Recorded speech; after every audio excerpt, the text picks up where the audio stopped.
Salve a igreja na Santa Paz do Senhor Jesus, amém, igreja? Amém. Esse amém foi para o pastor Freitas. Salve a igreja na Santa Paz do Senhor Jesus, amém, igreja? Amém. Amém. Glória a Deus, agora sim. Para mim é uma honra, um prazer estar aqui pela segunda vez ministrando a palavra do Senhor. Uma honra conhecer o pastor Freitas pessoalmente. Também meu amigo pastor Andreci, estou hospedado na casa dele, ali em Cariacica, e convido a igreja a abrir comigo as suas Bíblias no livro de 2 Coríntios capítulo 4, versículo 4. 2 Coríntios capítulo 4, versículo 4. Quando eu entrei dentro dessa igreja, eu pude contemplar uma pomba sobrevoando dentro da igreja. A igreja pode ter certeza que o Espírito Santo de Deus se faz presente aqui neste lugar. Quem crê nisso, levanta sua mão para alto e começa a glorificar o nome do Senhor Jesus Cristo. 2 Coríntios capítulo 4, versículo 4. Quem encontrou, diga: eu vou para o céu. Quem não encontrou, diga: eu também vou. Amém. 2 Coríntios capítulo 4, versículo 4 diz assim: nos quais o Deus deste século cegou os entendimentos dos incrédulos, para que não lhes resplandeça a luz do Evangelho da glória de Cristo, que é a imagem de Deus. O 5 também. Porque não nos pregamos a nós mesmos, mas a Cristo Jesus, o Senhor, e nós mesmos somos vossos servos por amor de Jesus. 8. Em tudo somos atribulados, mas não angustiados, perplexos, mas não desanimados, perseguidos, mas não desamparados, abatidos, mas não destruídos. Amém, igreja? Pode colocar a sua Bíblia nos seus assentos, glorificando o nome do Senhor. Aleluia. Feche seus olhos e vamos orar ao nosso Deus. Aleluia, Jesus. Senhor Jesus, nosso Deus e nosso Pai, estamos aqui agora, Senhor, nesta noite, meu Deus, diante da Tua presença, diante da Sua glória, Senhor, porque, meu Deus, nós temos certeza que o Senhor se faz presente aqui neste lugar. Meu Senhor e meu Deus, que tudo que nós vamos falar aqui não venha ser, meu Pai, do meu próprio entendimento, do meu próprio coração, mas que Seu Espírito Santo, meu Pai, que está aqui neste lugar, venha falar, meu Deus, à Sua igreja, venha, meu Pai, realizar sonhos que estão perdidos. Meu Senhor, venha restaurar a saúde já neste momento. Em nome de Jesus Cristo, Senhor, que nós te pedimos. Amém. Amém, igreja? De acordo com esse texto de 2 Coríntios, capítulo 4, versículo 4, aí vem nos mostrando que o diabo, ele tem cegado o entendimento de muitos hoje em dia. E, infelizmente, muitos hoje não recebem a palavra do Senhor Jesus Cristo porque eles têm tipo uma venda nos olhos, estão cegos espiritualmente. Aí tu me pergunta, qual uma das coisas que mais leva as pessoas hoje para o inferno? Sabe o que é? A Bíblia. Aí tu me pergunta, que é isso, missionário? A Bíblia é sagrada? Mas espera aí, vou explicar. A Bíblia é sagrada porque o diabo conhece a Bíblia. E com isso, ele usa muitas pessoas, muitas seitas e heresias para distorcer a palavra de Deus. Ele usa muitas heresias e seitas antibíblicas, distorcendo totalmente a Bíblia Sagrada e cegando o entendimento das pessoas que estão fora do Evangelho de Cristo, para que o Evangelho do Senhor Jesus Cristo não resplandeça na mente dessas pessoas. E infelizmente isso hoje também está nas igrejas. Muitos pastores colocando seus próprios pensamentos dentro da visão, mas se esquecem do que a Bíblia realmente diz. Hoje nós vemos muito marketing igrejeiro por aí. Em vez da igreja ir atrás dos pecadores, são os pecadores que têm vindo à igreja, mas não, a igreja tem que evangelizar, a igreja tem que ir em busca dos pecadores que estão lá fora, que estão cegos espiritualmente, porque o diabo tem cegado o entendimento deles, para que não resplandeça o Evangelho de Cristo. Quem tem os verdadeiros adoradores de Jesus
Estados Unidos da América.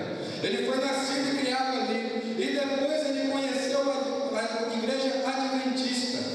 E lá ele começou a ver que aquelas coisas não tinham a doutrina que ele queria ter. Ele não acreditava em inferno de fogo por ele mesmo. Ele não acreditava que a vida seria no céu. Ele achava que a vida ia ser na terra. E o que ele fez? Ele montou um grupo de estudo bíblico. E assim ele saiu de lá, montou um grupo de estudo bíblico, ele e mais 13 pessoas. E ali, amados, por incrível que pareça, ele começou a traduzir a Bíblia do inglês para o inglês. Ora, ninguém traduz uma Bíblia, uma tradução de uma língua para a mesma língua. Ele tem que saber aramaico, ele tem que saber o hebraico, ele tem que saber o grego para traduzir daquela língua para a língua local dele. E por aí ele já foi tirando várias coisas da Bíblia Sagrada. Por exemplo, existem vários textos distorcidos neles, que é a tradução do Novo Mundo, para quem não conhece. Parece até que realmente engana. Muitos acham que eles são crentes, que eles são evangélicos. Mas aquele que nega o Filho, nega Jesus Cristo, está negando também o Pai. E é assim que eles fazem. Eles acham que Jesus Cristo é arcanjo Miguel antes de vir à terra. Que quando voltou para o céu, voltou a ser novamente Miguel. Então eles distorcem totalmente, colocando Jesus Cristo como um Deus menor, abaixo do Pai. E infelizmente, amados, muitos são pegos por essas seitas e heresias. Sabe por quê? Porque não estudam a palavra de Deus. Se tivesse Bíblia, se tivesse entendimento, sabedoria, conhecimento da palavra de Deus, não seria uma presa fácil para o diabo em seitas e heresias. E muitos crentes hoje, por qualquer coisinha, deixam de vir à igreja, por qualquer coisinha, deixam de vir à escola bíblica dominical, não lê a palavra de Deus dentro da sua casa, fica vendo, vale a pena se perder de novo à tarde, mas não tem 5 minutinhos para ler a palavra de Deus dentro de casa. Mas não, crente tem que ter palavra, crente tem que ter Bíblia. Quando eu era de lá, mas eu tirei 43 evangélicos da presença de Deus, eu levei para lá. Mas vai ver se eles tinham Bíblia, vai ver se eles tinham entendimento e sabedoria, vai ver se era crente de escola bíblica dominical. Se fosse, eles queriam me evangelizar, até mesmo porque eu nem dava espaço para isso, como mais à frente vamos falar aqui.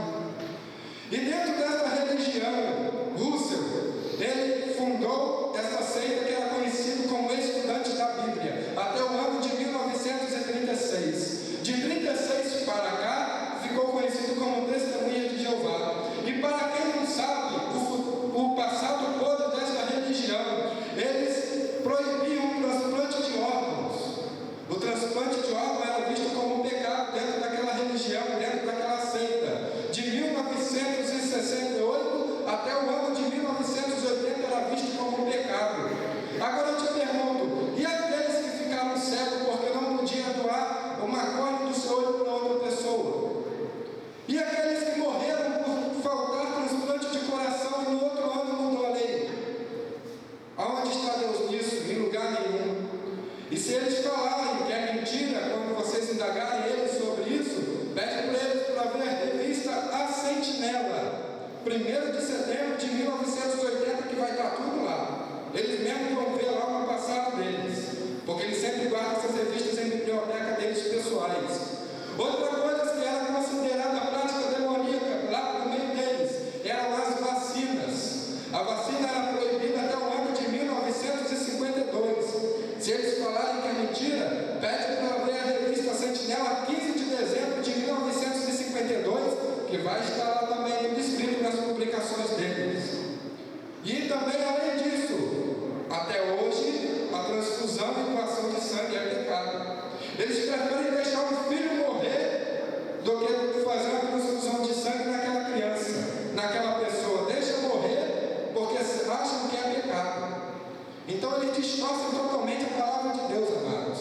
E outra coisa que eles também faziam, eles profetizaram datas para o fim do mundo. Eles profetizaram o fim do mundo para o ano de 1914, profetizaram o fim do ano para 1918, profetizaram o fim do mundo para 1925, sendo que em 1925, o então segundo presidente das Testemunhas de Jeová, J.R. Rutherford,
casa em casa. O segundo grupo tem que dar 70 horas por mês nessa pregação de casa em casa. O terceiro grupo, conhecido como pioneiros regulares, eles têm que dar 90 horas por mês nessa pregação de casa em casa. Então existe uma pressão psicológica muito grande na mente deles. E principalmente no final de mês eles são os que mais estão aí na rua. Podem reparar isso, dia 25 do mês em diante, eles estão andando na rua aí para dar hora que está com a hora atrasada. Porque se eles derem menos horas, eles são vistos como fracos na fé pelos outros. Os pastores deles lá, que são chamados de anciãos, chamam ele no canto e dão um puxão de orelha. O que houve que esse mês você não deu as horas? O que está vendo? Então eles são formados assim, essa pressão psicológica fica na mente deles para eles baterem de casa em casa. E eles são exemplo nisso. E hoje muitos crentes estamos no Evangelho verdadeiro de Jesus Cristo e você não fala na sua escola que Jesus salva, Jesus cura, Jesus restaura. Você não fala no seu trabalho que Jesus Cristo cura. Você não fala no lugar nem para o seu vizinho que Jesus Cristo restaura. Mas o livro de Mateus 28, 19 lá tem o ide de Jesus Cristo. Ide. Está na hora de evangelizar a igreja. Muitos estão perecendo aí no mundo sem saber que Jesus Cristo salva, sem saber que Jesus Cristo restaura. Só quem sabe disso, levanta a mão para o alto e dá uma glória a Deus bem forte a Jesus. E ali, amados, eu com 9 anos de idade abri a Bíblia deles no livro de Mateus 17, 21. Na Bíblia deles, o livro de Mateus 17, 21 não tem um versículo, só tem um traço. Eles tiraram esse versículo. E quando eu tinha 9 anos de idade já, eu cheguei para o meu pai e perguntei: pai, me explica esse texto aqui. Por que aqui tem um traço? Aqui não tem um versículo inteiro. E ele disse: não, meu filho, isso é texto repetido. Isso aí acharam bom colocar que está repetindo o texto. Eu disse: mas lá no livro de Revelação, para eles Revelação é Apocalipse. Eu lá no livro de Revelação, capítulo 22, diz que quem tirar qualquer coisa do livro, do rolo, não tem seu nome escrito